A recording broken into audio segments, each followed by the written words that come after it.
Hey, this is Jordan Harbinger of the creatively titled Jordan Harbinger Show. And if you want to learn how to sell without selling, check out the Sell Without Selling podcast with my friend Stacey O'Byrne. If you're ready to get out of your own way to follow the seven-figure science of success, then welcome to Sell Without Selling.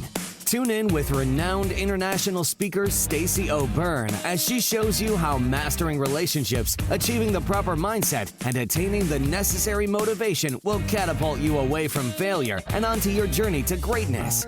And now, here is your host, Stacey O'Byrne. Hey, welcome back to another episode of Sell Without Selling. I'm your host, Stacey O'Byrne, and I believe that learning the art and the science of how to sell without selling is the only way to achieve high 6- and 7-figure success. I'm really excited to get into today's episode. And really quick, if you're a business owner, entrepreneur, or sales professional and you haven't hit the level of success that you've wanted or needed, or if you're stuck and needing a pivot in your business and your success, or maybe you just want more and you understand the importance of having a coach to help identify the blind spots, increase accountability, and help with success strategies to take you, your business, your income, and your success to the next level.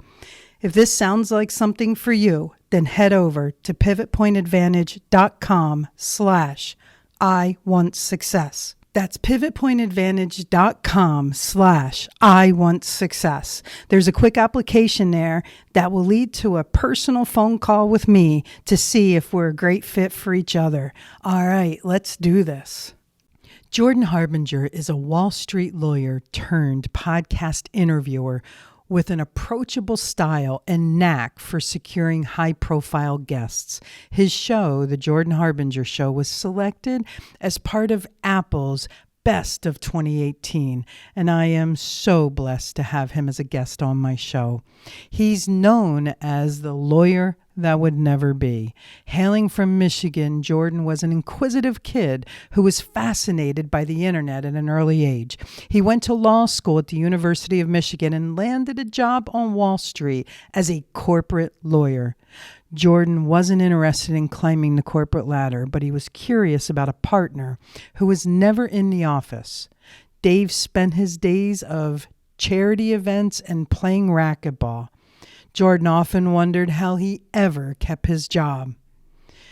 Jordan discovered a secret third path. Dave told Jordan that he brought in business for the firm.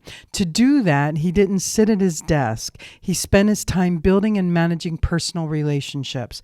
After hard work and intelligence, Jordan felt like he was learning a secret third path that nobody ever talked about.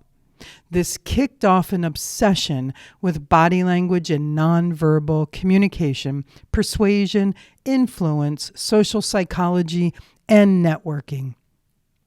When he started uploading what he learned to the web, he inadvertently became one of the first podcasters.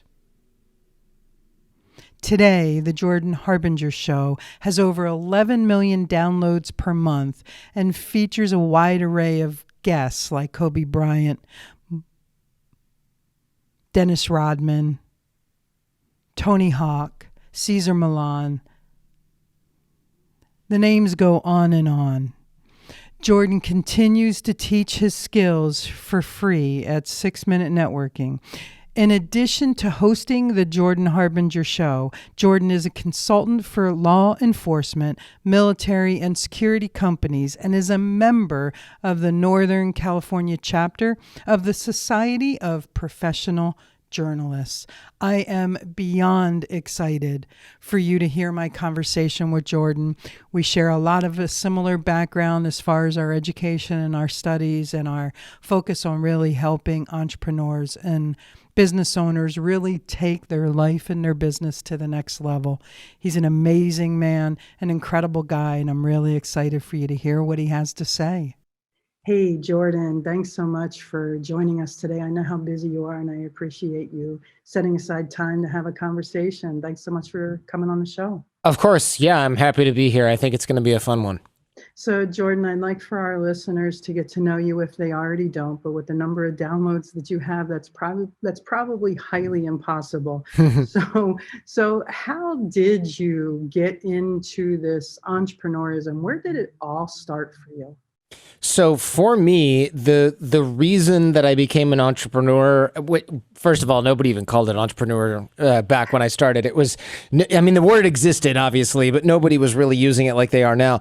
I used to be an attorney. I worked on Wall Street, and I thought, okay, well, let me back up the truck a little bit. When I was in high school, I was the kid who could like roll into the geometry test and sort of figure it out 15 minutes before the test, take the test, get a B or a B plus. And I was like, I'm fine. C's get degrees, man. And then when I was in college, I realized, everyone is kind of that level of smart or much smarter in many cases.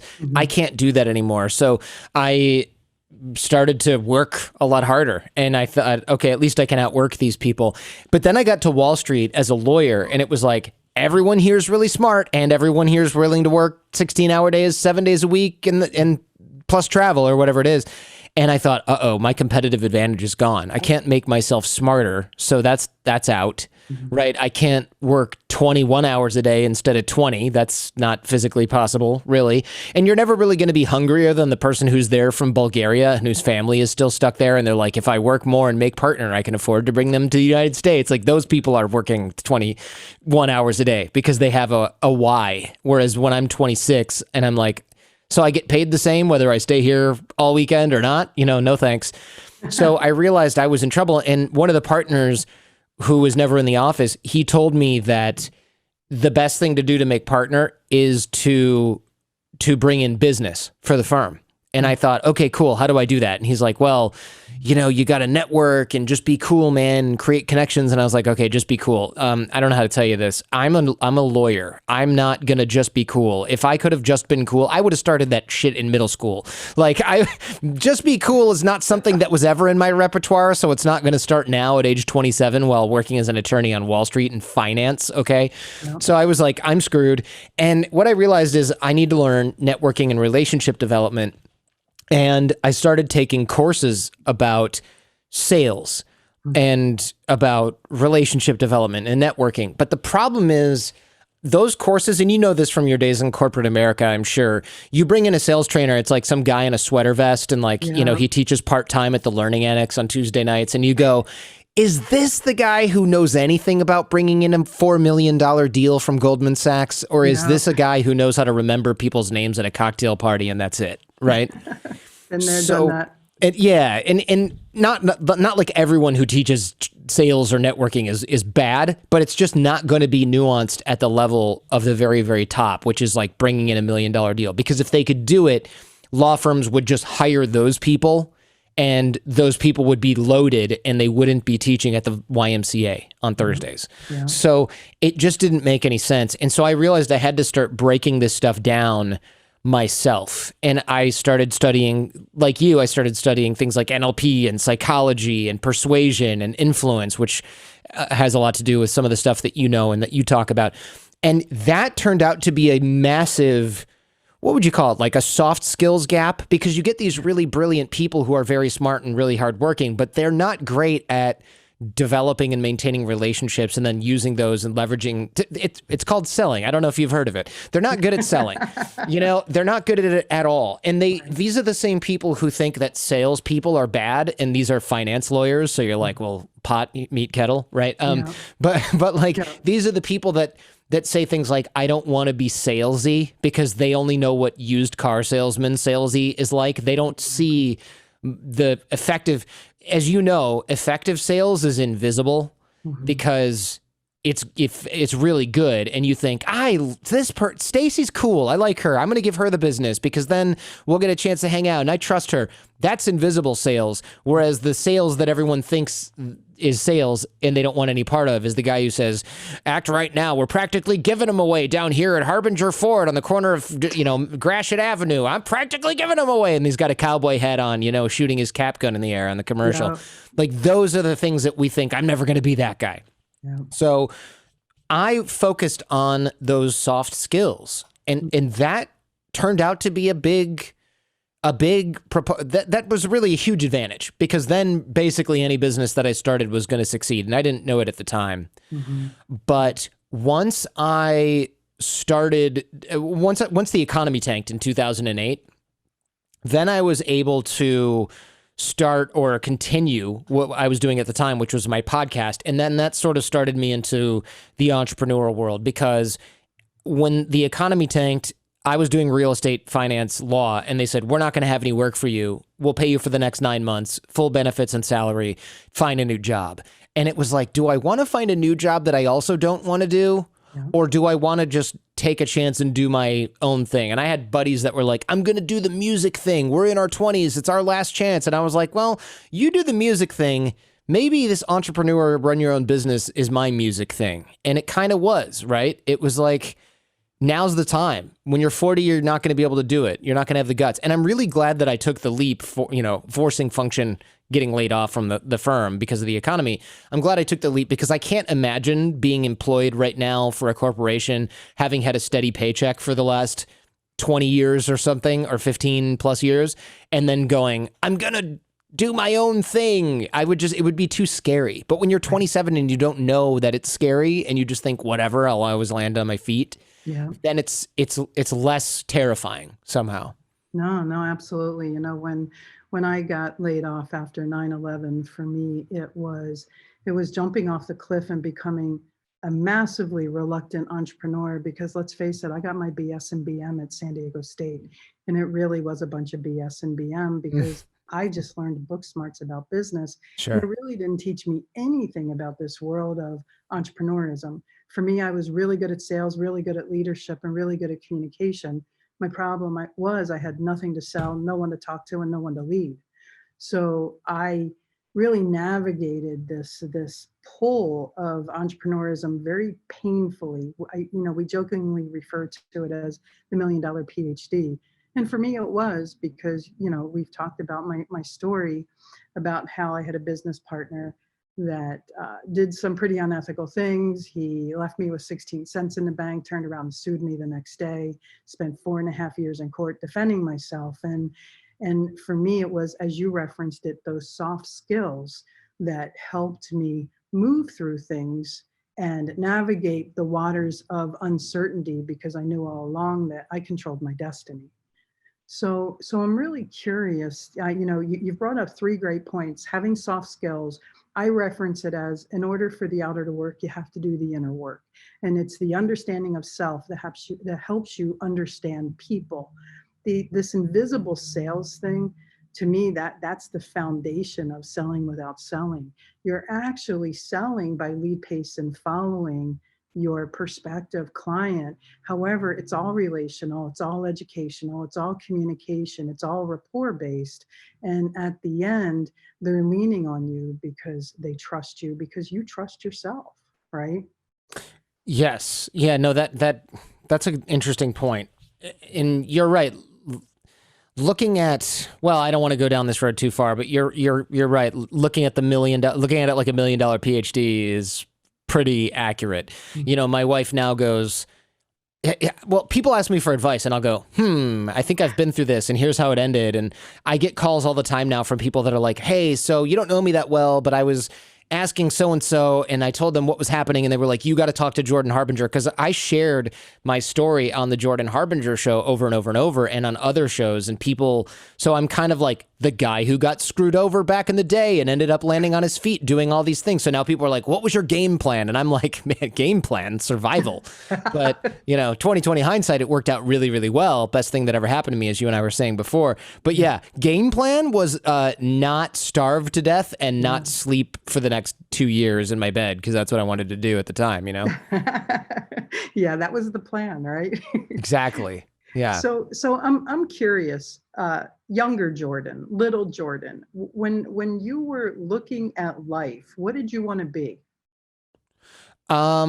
When I was like 8, you mean? Sure. Or when I was like 20? Okay. So when I was young, like really young, I wanted to be on the radio. So this worked out pretty well, because this is even better than the radio. Right. And if you don't believe me, ask somebody who's got a job in radio right now, if there is anyone you can find who still has a job in radio. Right. And I also thought that maybe I would be working in intelligence possibly, but I didn't really know what that was back then. So my like kid job was be on the radio, as opposed to, when kids, that was the policeman, fireman, teacher, doctor era, right? When those are the only jobs, Yeah. So that was probably like up until age 13, 14.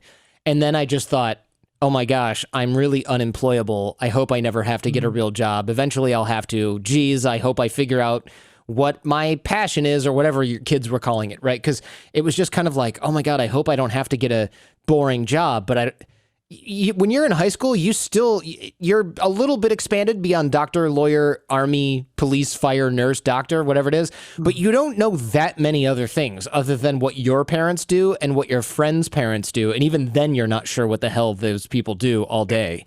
Right. You're like, oh, my friend's dad is a judge. That sounds cool. How do I do that? Oh, well, you're a lawyer first. Okay, guess I'll do that. Maybe, possibly. I mean, that was like as much thought as I'd put into my career all the way through high school. So I always tell young people, because they're like, I just feel so lost. I don't know what I'm going to do. And I go, how old are you? And they're like, 22. And I'm like, yeah, you have 10 more years of not knowing the answer to this question. So just settle in.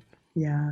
You brought up networking, and for me, navigating the entrepreneur market when I was bankrupt and going through this lawsuit. My daughter was really little. So I was in a new relationship, almost like a single parent. And I say almost because my significant other, now she's my wife, she wasn't living with me. So for me, my daughter at that time was probably, I think 4, maybe 5. And I've built a 7-figure business 100% off word of mouth marketing and networking. I've actually built 2 that way. The first one got embezzled from, and the second one I own today. Taking her networking with me was how I killed 2 birds with one stone, being the working mom. So I made her business cards that said Vice President of Public Relations. I would take her out and just tell her, I know I tell you don't talk to strangers, but while you're here and I'm in the room, go talk to strangers. Right. So she would hand them that card, and it would have my cell phone number on it, and it would have my email address on it, but it would have her name and her title on it. That's funny. And then the following day, people would always call and go, I want to talk to the cute one. I don't want to talk to you. Yeah. And, now she's 20, she'll be 21 this year. So now she runs the operations of my business. She's come up from the bottom up, and she's majoring in entrepreneurism, which is something that didn't exist for us growing up. And she is someone who does know what she wants to do at a really young age, because I've led her to think for herself and realize the difference between working for someone and allowing them to tell you their worth, and you creating your worth. That's a really good sort of distinction there, because you don't think about it when you get jobs. Like, my parents never said, hey, be careful, they're always going to try and underpay you, right? Because my mom was a teacher and my dad was an auto worker, so they had unions, and it was like, you don't go in there negotiating anything. Your union reps do that for you. Yeah. And it just sort of applies all over the place. And it's not like my parents taught me something that was bad. I mean, the reason I'm here is because of the work ethic and things that they instilled in me. But it was never something where the kids now, they have to figure out how to negotiate their way into jobs, create their own jobs, because if you're just sitting there handing in applications, you're going to end up at Chipotle. Not that there's anything wrong with that, but it's usually not anyone's dream job, especially after they've graduated from college. You have to sort of create value for people. And when you create more value, you get to write your own ticket as far as salary and compensation is concerned. So I hope that's what they're teaching kids in entrepreneurship majors at universities. I assume it's going to be a little bit of that. So it's just a totally different world. And I think a lot of what a lot of folks miss is you have to always be selling, not in a salesy way like we hinted at before, but people don't really understand that they have to sell themselves. And I remember people telling me that in college, and then I'd ask for tips or ideas on what the hell they were talking about, and they could never really go beyond that. Yeah. They were just like, make sure your resume is touched up and make sure your tie knot is tight. And it's like, yeah, I didn't miss out on $1 million legal contract from Bear Stearns because I didn't look him in the eye and have a firm handshake. I missed out on it because the other guy plays racquetball every Tuesday for the last 3 years with the guy who's running the deal. That's why I lost the deal. You know, the deal was never mine. I was never in the running. I was the other guy in the room whose time they were wasting, so it looked like they gave other people a fair shake. You know, I stayed up all night making that PowerPoint for no reason. So I wanted to find out the real reasons behind all of that. And it always comes down to sales and sales skill sets, really. It almost, you know, people say like, you've got to have the greatest product, you got to have the greatest value. It's true to an extent, but really you got like 10, 15% leeway in either direction, if not more, if you can sell better than the other people. And so people would be wise to remember that. Yeah, you know, it all starts with you. You're the common denominator in every transaction. So, you know, one of the reasons why I had asked you to be on the show, other than the fact that you are Jordan Harbinger, one of the reasons why I had asked you to be on the show was because your guest profile is absolutely phenomenal. And to me, I relate that to the pursuit of success and the pursuit of sales. And what I mean by that is, you know, most people have their chicken list, their list of prospective clients that they want to pursue. And, you know, Les Brown wrote the foreword to my first book, and Les and I have become really good friends. And, you know, his foundational signature statement is shoot for the moon, because if you miss, at least you land among the stars. What I find working with thousands of entrepreneurs on a continual basis is they set the bar too low and they either hit it or miss. Based on your guest profile, your bar is so high that missing it wouldn't even matter because you're still landing among the stars. So how did you get into that mindset? How did you get into that framework to where you just stepped up and you shot big? I think a lot of it comes down to looking at, well, first of all, I've been podcasting for 14 years, right? Mm-hmm. So after a while, you realize when you're doing prep or when you're looking at, man, there's a few avenues. Okay, so first, a lot of podcasts are legitimized now, and they're versions of radio shows, whereas before it was just like nerds in a basement like me. So then you see that, oh, this guy who has a podcast, he's got really big celebrities on there. So that means that those people are doing podcasts. Okay, fine, the other guy's also on NBC, so that helps. But it doesn't, it sort of legitimizes the industry. And then there were other folks that were getting big guests and offering them to me. And then I would also say I'd be watching a lot of regular mainstream media or listening on the radio. And when I worked at Sirius XM satellite radio, I'd see these A-list celebrities walking by in the hallway, and I'd go, man, that person's there to do this other show. And I'd go, that show must be so popular. And then I'd go to the station manager and I'd go, man, someday we'll be big enough to have this super famous person on our show. And he'd go, oh, your show's much bigger than that show. What are you talking about? And I go, well, how come we don't have them on? And, oh, well, you never talked to our show booking team. You know, they can book these people for you. And I'm like, oh, so you don't need this magical unicorn set of numbers to get a lot of these people. You just have to get good timing. It's about good relationships, no surprise, networking, sort of a sales thing in and of itself. And then I would do prep for other interviews, and I'd occasionally be listening to other radio shows or other podcasts, and I'd hear that person interviewed, and I'd go, I could do a much better job than this person. You know, what the hell? So then I started going for it, and it's very much a try 30 times and get one of them situation. Right. So that you have to kind of be comfortable with sales and rejection also. And as I get better at sales, you get more comfortable with rejection, as it were. And so now people will go, oh, well, how did you get so-and-so on your show? Well, I asked 15 other folks and they all said no, except Howie Mandel. And he said, sure, why not? Can you come tomorrow? And then I stayed up till 1 a.m. prepping and flew down to LA and did the interview. Yeah. And people go, oh, wow, that's so lucky. And I'm like, yeah, it's lucky, but it's also, if you're taking enough shots, you'll be fine. And I know that from being in sales for over a decade with one of my previous companies, which is, I know that if I make 50 phone calls, I'm going to close some of them, but I don't know who they are. And I don't really know how long it's going to take, et cetera.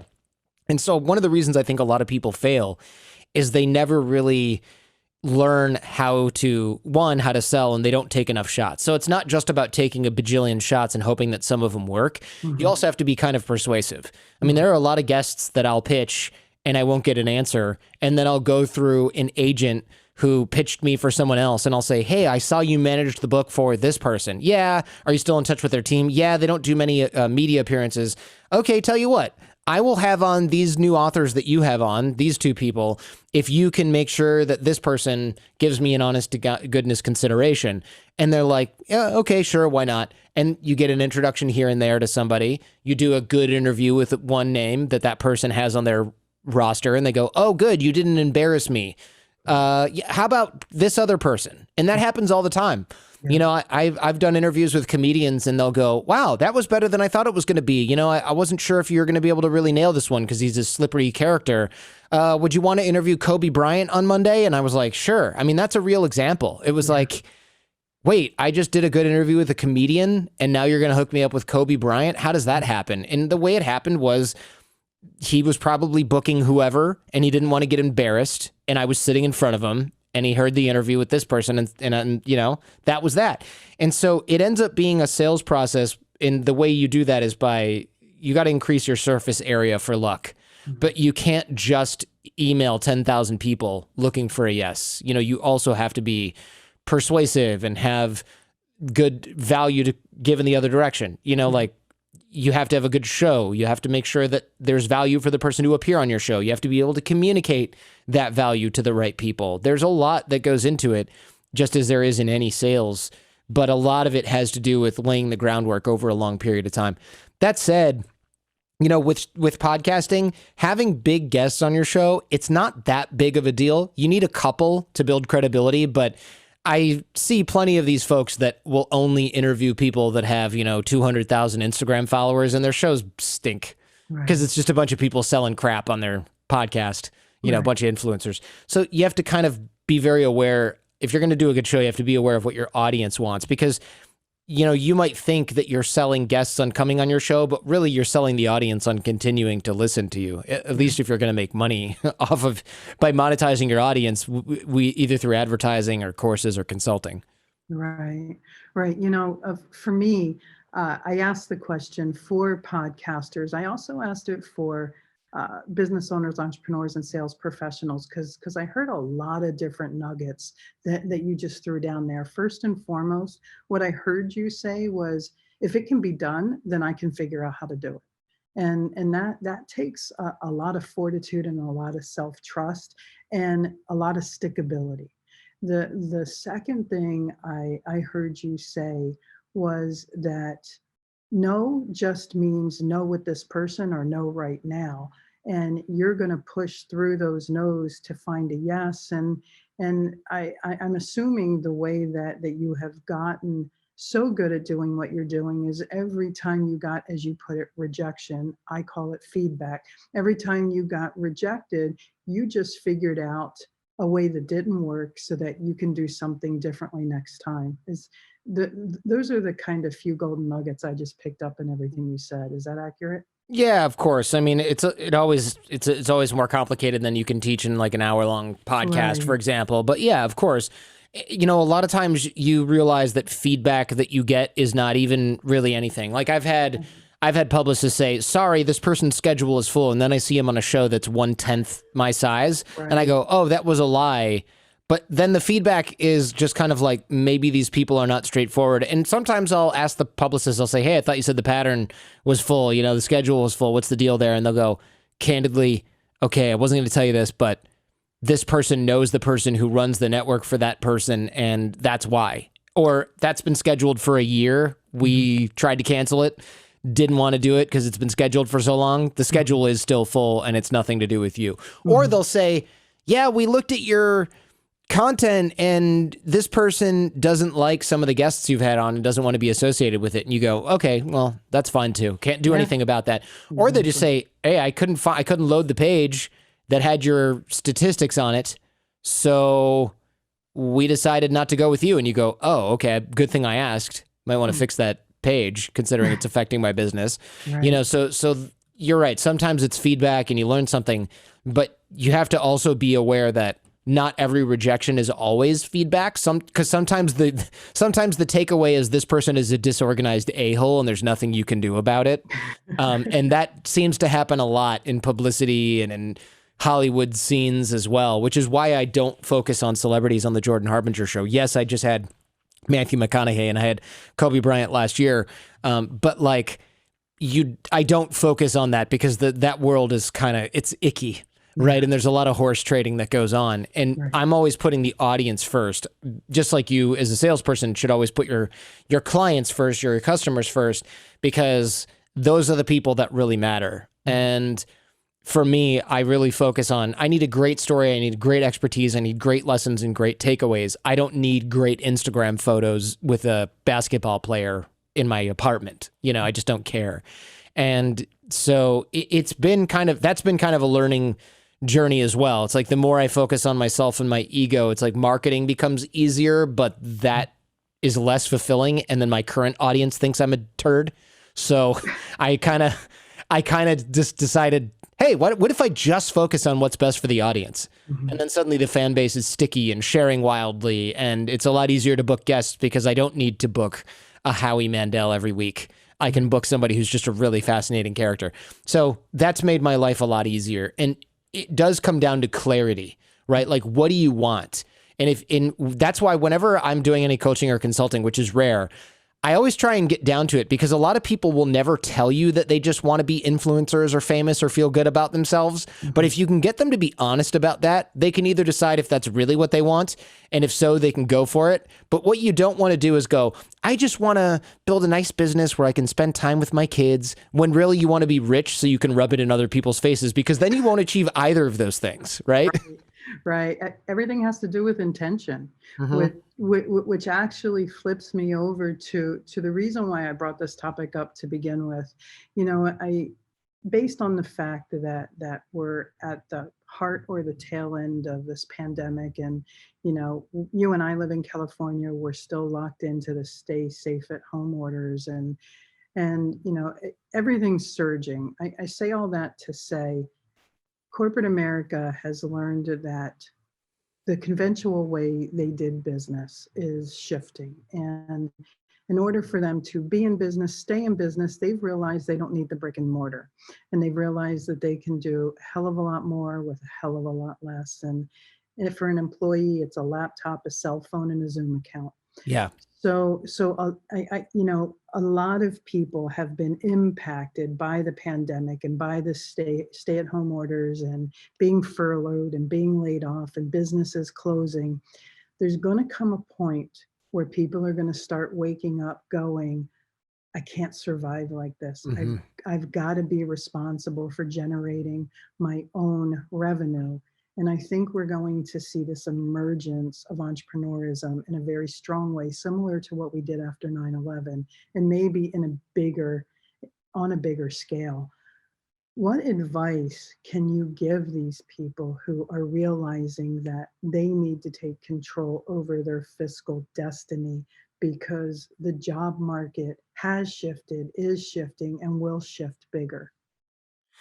Yeah, that's a good point. We're probably, because we see a rise in, and not that these two things are always linked, but you see a rise in scams, right? Because people are more desperate. Not everyone's going to turn to scams. People who give up quickly and don't save money and are shady turn to scams. So that's kind of like what we see now. That's going up faster. But of course, you're going to see plenty of people who go, man, I'm really sick of this business that I'm working in. I loved the people, but now I only see them on Zoom. The management has failed to pivot. Things are going down slowly, or just I need a change of pace and I can't really go interview anywhere else. You're going to see a lot more people who go, I'm kind of, look at me. I can work from home. I can manage my own time. I do have expertise.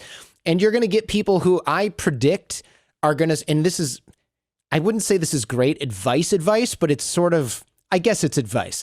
You're going to see people who want to double dip and they go, okay, normally if I got to commute every day to your office, I can't have a second job.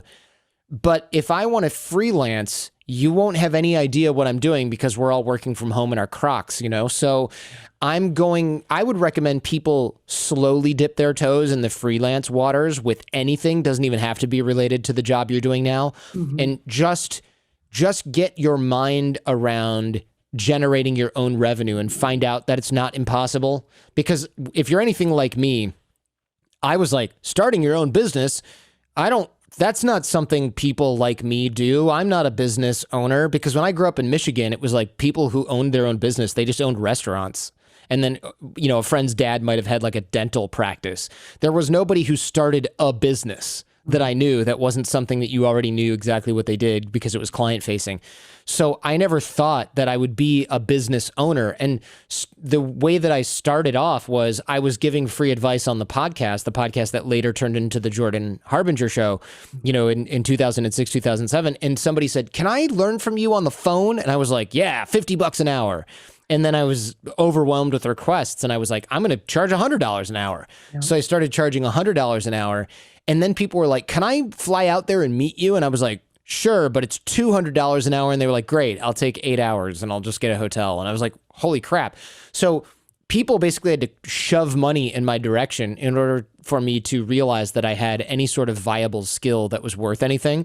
And people need to come to that realization, because if you start off and you go, "All right, I'm a consultant now and I consult for money," you might go, "Uh-oh, this is really slow. It's really hard. People are asking me for pitch decks. I don't have that. I don't know how to do any of this stuff." But if you just slowly start offering what you have to others and you say, "Look, I do this normally for Procter and Gamble, but I would love to give the once over to your new project, and how about $40 an hour? We'll cap it at $400 and I'll spend Saturday afternoon doing it. How does that sound?" And you start to slowly realize, like, wait a minute, I can not only do this, but I can scale it. And then as you scale it, you shouldn't be quitting your normal day job, if you have a choice, until your personal time is the only factor that can't scale. So what a lot of people are doing, they're looking at some guy on Instagram and they're like, "Yeah, he says go all in." So they're quitting their job and then they're finding out, like, dang, it's really hard to replace my $80,000 a year income with freelance work. So they're screwed. And these fake online gurus, one, they don't care if you're screwed. And two, even if they did, great. Now you're beholden to them because they're the one person who's selling you the idea that they have the secret. So now you're in their inner circle for $25K a year, right? It's a ripoff and it's a scam a lot of the time. So you have to be very careful. If you slowly scale up, and then you've got, oh man, somebody's got to email out all these pitch decks and make sure that they've got them. Hire an assistant. And then, oh man, making the graphics is taking me a while. Hire a designer to do that for you. You can still have your full-time job and you can outsource a bunch of your side hustle. And then when it's like, okay, it no longer makes economic sense for me to have this full-time job, I'm either going to make 80 grand a year doing my full-time job, or I'm going to make maybe around 80 to 100 along with outsourcing all the stuff that I hate doing in my side hustle. Why don't I just put in my 2 weeks? That's what you should be doing. It should be a almost purely economic decision, or maybe you're taking a slight pay bump or even a good pay bump, but you're able to survive and you're enjoying it a lot more running your own business. Don't do that whole thing where you're like, "I'm going to jump off the side of the mountain and hope I build an airplane on the way down." That works for VC-funded startups because you're 23 and you have $13 million from venture capitalists. And if you lose it, oh, well, you go back to college. This is not how you do things with a career.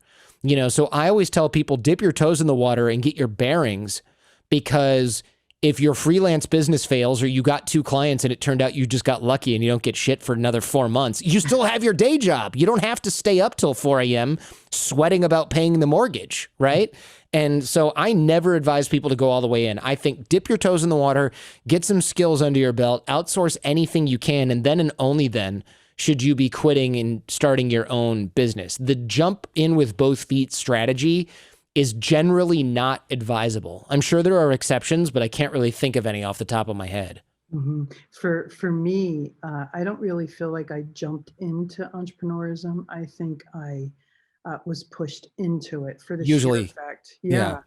I mean, you know, you and I talked to that I was in the Army for several years, and then from there, when I got out of the Army, I got a job and I started making $6 an hour. And within a year, I was making six figures.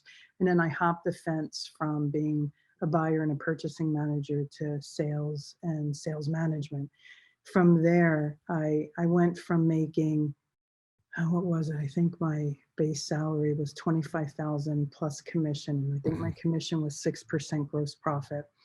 And I took that job to then, on a bad year, I made about 300,000. On a good year, I made between 500 and 600,000. Yeah. And flying 200,000 miles a year, being in the air on 9/11, supposing to be on flight 11, and then getting redirected the night before to terminate someone. When I got laid off on December 10th, I didn't realize how certifiably unemployable I was. You know, the high tech industry took such a crash because of 9/11 that every interview I went on, I was sought after the entire time I was employed. And every interview I went into, I was Mhm. still wanted, but at a different level now. Now they were offering me in a year what I used to make in a month. And I realized, and you and I had this conversation offline, I realized if I can't make that much money on my own, I was never worth it to begin with. And it became this realization that everything is about expectations management. Whether you can transition into it and control your destiny, or whether or not you're pushed into it face first and fall into it, either way, you control your destiny. And it's a matter of managing those expectations. Don't jump off of something and land in an opportunity and just assume you're going to make $500,000 a year because you're a business owner, you're an entrepreneur, and you're a salesperson. Go into it with the diligence to know you do control your destiny, and your productivity is going to be a direct result of what it is you earn. Yeah, that's very true. And I think people who are in sales also typically have a little bit of a or actually a pretty big advantage Mhm. in going entrepreneur, because you're used to eating what you kill, first of all, because your base salary is poverty level wages, Yep. and you are spending 200,000 miles or whatever a year in the air with your butt forming into the shape of an economy seat or whatever, or a First business class. Yeah, in your case, business or first class seat. But still, like, that's kind of like the world's tallest midget, okay? It's still an uncomfortable seat in an airplane Right. with a tiny bathroom, right? So, Yep. like, you're not doing that to make 25K a year. And so a lot of folks, I think one of the biggest problems with people going into their own business is learning how to sell takes so long. And you're used to somebody coming in for your day job and going, here are the TPS reports, make sure these are done by the end of the week, and get your presentation together. When you're a salesperson, they go, why are you in the office? Uh-oh, what's wrong? Okay. Oh, you need an extension of your expense account because you're going to Singapore and it's more expensive there. Okay. Like, those are the things that you're handling. Everything else is just get them to sign on the line, which is dotted. And I don't really care how you do it as long as it's legal. Right. Right. And so those people typically have a little bit of an advantage going into entrepreneurship because they're used to the idea that there's no check coming on Friday unless you make somebody else give you a check on Tuesday. Mm-hmm. Yeah. So that's another reason I recommend people dip their toes in the water, because they'll go, hey, I can do this for you. And someone will go, oh, great, I'd love to. And they go, great, this deal is good as closed. And us salespeople go, this is nothing. This could even be a no from somebody who doesn't want to say no. So follow up, get the commitment, get them to sign, get them to pay. Then you can celebrate about how easy it is to generate business. And it took me months and months to learn that and realize that, like, somebody can say yes and then just not answer your phone calls for 18 months. Right. So Right. Solid advice. That's solid advice. So Jordan, I know you've coached in the past. I'm not sure if you still coach, but I know you've coached in the past. What have you personally been coached? Have you had a coach? And if so, what has it done through your journey of achieving the levels of success that you have? Sure. I mean, I've had formal coaches for a lot of different things, from Chinese language to voice. But when I was doing sales, I did not have a coach. I did have a lot of audio tapes and courses from these old school guys whose examples were all like, when I was selling typewriters for American Typewriter Company, Right. like those Tommy Hopkins cassette tapes Yeah. that you're listening Yeah. to in your car. I Been there, had done that that. stuff. Yeah, of course. Yeah, every salesperson has. And those are still some of the best sales techniques around, and like like these Zig Ziglar type, like motivational stuff. And if you ever wonder why motivational stuff was invented, it's because there's a salesperson on the 101 at 4 o'clock in the morning trying to stay awake on the way to their next meeting or something, and they're putting that thing in so that they don't drive off the road deliberately because it's such a painful experience sometimes. But like a lot of these, I learned a lot from those sales guys, and I also asked some people who are selling things like paper and chemicals. And I'd say, hey, what do I do when this person says yes, and then they flake on this? I mean, how do I get, and he goes, are you texting them to reconfirm the meetings in the morning? And I go, no. And it's like, do that. And then I'd figure out a way to automate that, and then it's like, oh, what about these people that pretend that they didn't know that this was happening? Oh, you got to make sure that the week before you're making sure it's still on their calendar. You pick up all these little kind of details from other folks. And I guess now they probably call it mentorship in some ways, but I wish that I wish there were coaches really easily accessible back then. There wasn't someone you could Google that was sales coach.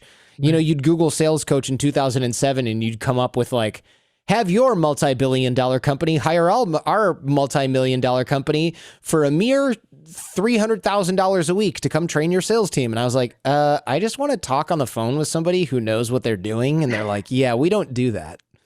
We're a government contractor or something. You need to apply and blah blah blah. And I'd go, I'm 27.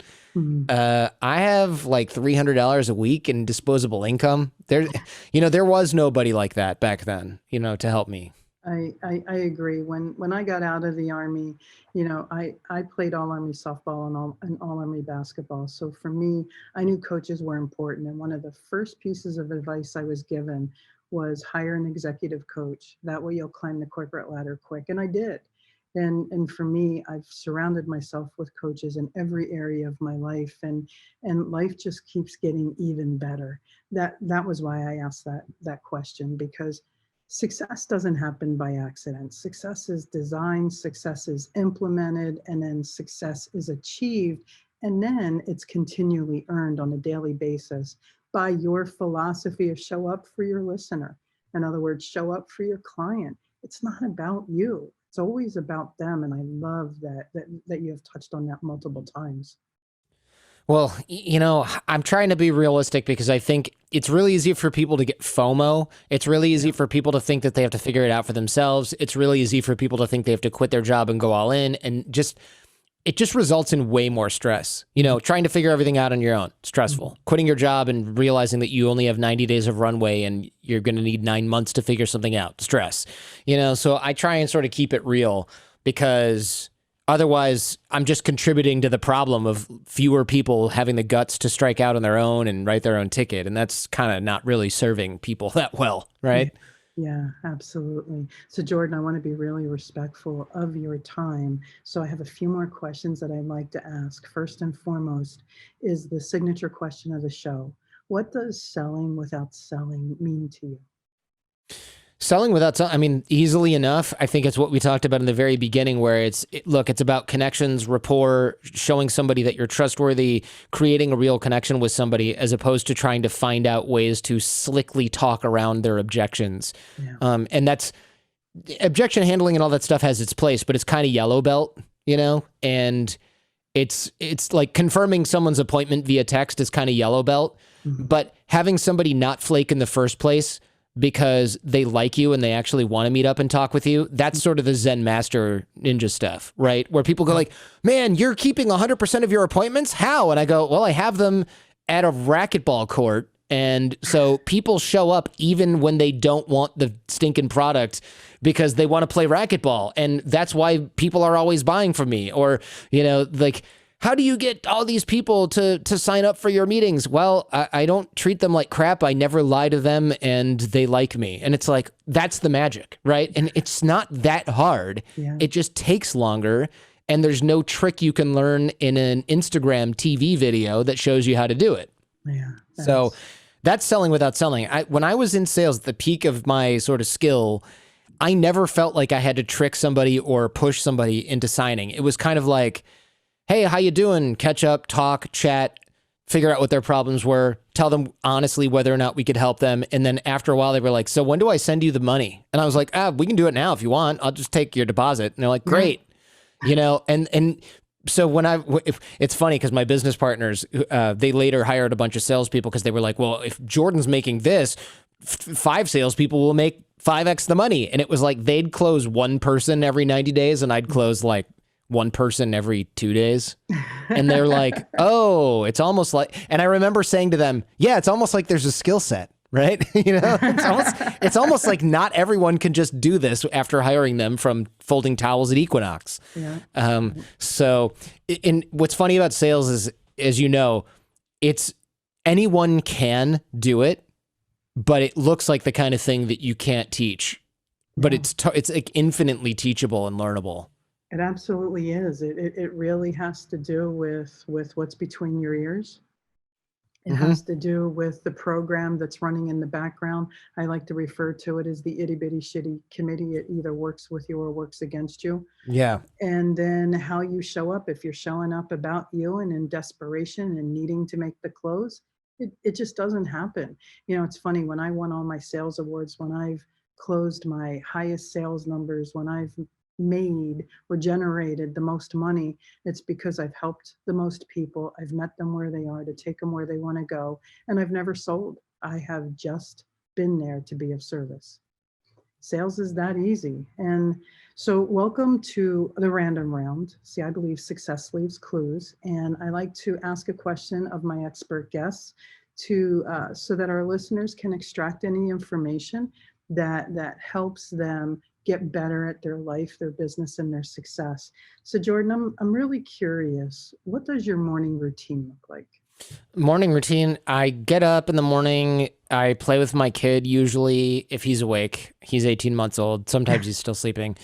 And that's only going to increase as he gets older, I assume. and you know, make a little coffee. I either have my trainer in the morning or I have a Mandarin Chinese lesson. So I do something that either turns on my brain or my body. Usually I don't have time for both. Right. But one usually begets the other. And what else? That's basically it. I don't have one of those like jump into my cold plunge pool and smoke ayahuasca. You know, I don't have that thing. So why Mandarin? Any reason? It was I knew it would be really hard. And also I already spoke German, Spanish, bad Spanish, and Serbo-Croatian, and people were like, oh yeah, but you don't speak any hard languages. And I was like, let me just find the hardest one that's the most useful and see if I can do it and see if I'm good at languages or if I just picked easy ones to learn. And also my wife's family speaks Mandarin, so that's helpful. But I started learning before I met her, so that's not really the reason I started or anything like that. Nice. And I just thought like, hey, you know, being able to talk to 1.3 billion Chinese people is kind of cool. That's kind of a cool way to be. So yeah, that's really what it is. And it's tough. It's been like a 8+ year journey because I can read and write too, which is not, wow. I mean, it's as hard as you think it is, you know, it's definitely tricky. Yeah, you know, spending a year in Korea, and I know that you've toured in northern Korea. I was stationed in Dongdaejeon at Camp Casey. So I learned a little bit of Korean. That's tough too. It is, you know, it was enough to get laid, get lost, get a cigarette, get drunk. I had an ajumma who took care of me. So it was a phenomenal time. And I think you've just kind of stimulated me to start provoking and challenging my brain again. I think I'm excited to get into something. I'll let you know what language I pick. I'm curious. Yeah, Korean's a good one. It's actually easier than Chinese, but not by much, because at least Korean has an alphabet that you can put together. Right. And there are apps that taught, when I started learning Korean, which I didn't continue with because Mandarin was kind of absorbing me, there are apps that can teach you the Korean alphabet in like 2 days. and then it's just vocabulary. Whereas Chinese, there's no alphabet, so you're just constantly memorizing symbols, which is as painful as you can imagine that kind of thing is. Just rote memorization. Oh man, Yeah. that's amazing, and I'm impressed that you like to give yourself that edge, that challenge, and that ongoing learning, because what you feed grows and what you starve dies. So Jordan, I know our guests will be interested in connecting with you, finding you, looking for you. If they do want to connect or follow you, how can they find you? Sure. I'm at Jordan Harbinger on Twitter and Instagram. And of course, the Jordan Harbinger Show is my podcast. Look for the purple show art, or jordanharbinger.com. That's the website. And I've got some starter packs there for people who are like, oh, where should I start with the show? We finally made those starter packs where I'm like, I suggest if you're interested in these topics to listen to these, and these topics, listen to those. Just because when you've got, 1,000 or whatever episodes, people just go, screw it. What's for lunch? They can't even be bothered to sift. So, and I get it. Right. That's awesome. Thanks so much. Your success is important to me, and it's also important to me to make sure that these episodes are valuable to you. I would love for you to do a few things right now. I'd love for you to hop over to Instagram and follow us at Pivot Point Advantage. That's hop over to Instagram and follow us at Pivot Point Advantage. Second, I'd love it if you'd head over to Facebook and join our Sell Without Selling community. That's head over to Facebook and join our Sell Without Selling community. We have an immense amount of interaction on both platforms. We also share different information on both platforms, so we look forward to seeing you there. Last and definitely not least, I love to chat with you, give feedback on the episodes, and find out any topics that you're interested in to help make this podcast more powerful and helpful to you achieving the success you've always dreamed of, desired, and deserved. Head over to pivotpointadvantage.com/talk to Stacy. That's pivotpointadvantage.com/talk to Stacy. Let's get a 15-minute call on the schedule. I look forward to getting to know you. Always remember this: choice is a powerful thing, and suffering is always optional. Get out of your way so that you can get on your way, so you can finally have your way. Thanks so much for listening, and I look forward to talking with you soon. Whether it's mastering your mindset, communication, or success, we have more ways to keep you on your journey to greatness. Be sure to visit us at pivotpointadvantage.com for exclusive online training programs, success-specific courses, and more ways to connect to Stacy directly to help you achieve the financial success you've always desired, dreamed, and deserved. That's all available on pivotpointadvantage.com.